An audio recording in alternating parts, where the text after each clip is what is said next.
Hello, I'm Mark Fox, and welcome again to the Sly as a Fox video newsletter. You know, ever since I started putting these video newsletters together, I've had a lot of people contact me and ask, how do you make those things? So what I thought I'd do in this session is do exactly that.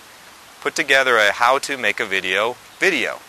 And there's an infinite number of ways that you can use this format to promote your business. So what are you going to need to make your videos? Well, I kind of broke the list into two parts, the minimum requirements and what I actually recommend. As a minimum, you're going to need a computer, a video camera, and Windows Movie Maker software. Now I'm going to assume that you already have a computer since you're watching this video newsletter. The camera I use is a Panasonic GS250. Now when I bought it, I think it was about $1,000. They've come down to about $750, but you don't need a camera that is that high end to shoot any of the videos that we're talking about today. You can go to Best Buy or Circuit City and find a whole list of mini DV video cameras for around $250, and that's the format that I recommend is the mini DV. And so any of these cameras work just fine to do any of the video that we're talking about here. Okay, now that you have the video camera, go out and shoot some video of something. And it doesn't matter what you're shooting video of, just shoot something so that you're getting familiar with the camera and the techniques that I'm going to talk about in this newsletter.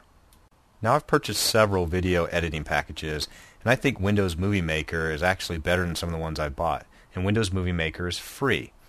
Now, all of you have it. If you have Windows XP, it's on your computer already if you don't know it. Look under Accessories and you'll see Windows Movie Maker. So go ahead and open that software and import the video. The instructions are pretty straightforward. Just import the video that you just shot. Now that you've got your video imported into the software, I can tell you the best way to learn how to use Windows Movie Maker is just start playing with it. You can import background music or audio, you can edit the clips, and the easiest way is just start playing with it and you'll get the hang of it real quick. When you finish editing the video to the point that you're happy with it, go ahead and save the file to your computer to a folder that you can find easily. And you're going to see a lot of different save file options. Just go ahead and pick one of the Windows media files, either the low or high quality, just for this example. So take that file that you just created and put it inside of a folder on your website by whatever method you normally post stuff to your website, FTP or what have you. And then just create a link on your website that points to that file. When you do that, it'll play the video in the familiar Windows Media Player format as you see here. Okay, now that's the simple basics, but let's take it a step further and I'll show you what you can do to really enhance the video and the delivery of it. So let's cover what I have on my recommended list, which is what I use to shoot the videos to make the quality higher and the web delivery more efficient. If you're going to shoot any of your video indoors, you have to have lights. I've never found any way around that to get good quality. Smith Victor, I think, has some of the best value. These are the lights I use. I use a model 700 SG, and the entire kit, 2 lights and umbrellas, I think was about $250, so it's reasonably priced. Here's the setup I have in my basement, studio. As you can see, it's a pretty easy setup. It's 2 lights and the umbrellas, a simple table, and a camera on a tripod. And noticeably absent from the picture is a cameraman. I shoot all this by myself without a second party helping me. Now you definitely need lights if you're going to do any indoor shooting. In fact, lights are probably more important than the camera when it comes to indoor video. But you can shoot it outdoors if you don't have any lights, like I'm doing today. And one other piece of equipment I want to point out is a lavalier mic. It's this little one that clips onto your collar. You don't have to have that. You can use the mic off the video, but the quality is usually a lot better, and it's only about $50 to invest in, so I'd go ahead and get one. Here's the exact lavalier mic that I bought from Best Buy. Whether you're shooting the video indoors or outdoors, it doesn't require hardly any setup at all. And if you're doing headshots like I'm doing today, you can probably get away with shooting them in your underwear. What I'm going to show you now is a step-by-step method to improve the quality of the video and dramatically improve the delivery experience for your customer. The problem with the other format, the Windows Media format I showed you earlier, is on some of these larger video files, it takes way too long for the video to actually start.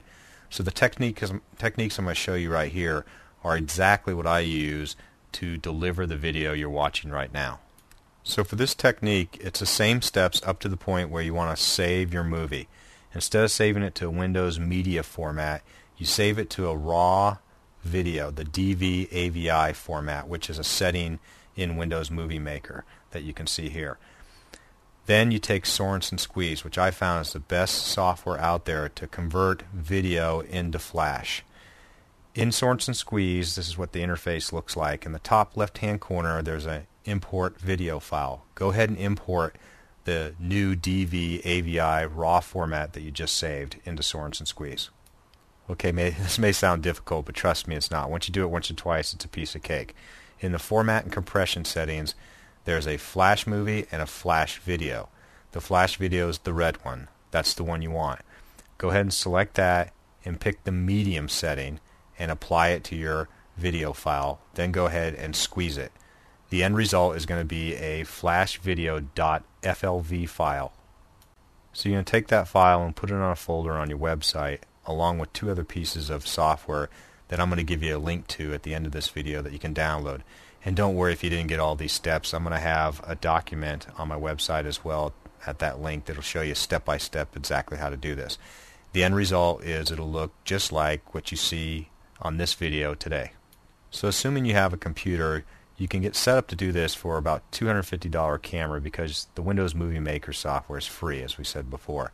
If you go my recommended path, depending on the camera you buy, it's going to be around $1,000 to $1,200. So now that you know how to make these videos, how can you use it to enhance your business? Or how about a video press kit? Instead of those big, thick, paper-printed press kits that everyone never reads anyway, what if you made an interesting and intriguing video press kit? You can see one for my company at this link right here. Or how about video newsletters like I'm showing you today? How about product demonstrations? How-to editorials. Maybe you have corporate staff, your CEO and their direct staff introductions that makes it a lot more personable about the company. Corporate training techniques. Now here's a great one. How about you make a video resume for your dream job and send it to your potential employer? I guarantee that person will watch it and it'll be something completely different than the pile of resumes he has sitting on his desk. Use your creativity. There's a million ways you can use video to enhance your business. And here's the link, slizafox.com/stuffvideo.pdf that I put online. Go ahead and download that, and that shows you some of the steps and reinforces what this video newsletter has already taught you. Thanks again for joining me on the Sliza Fox video newsletter on this beautiful day, and I'll catch you next time. Take care.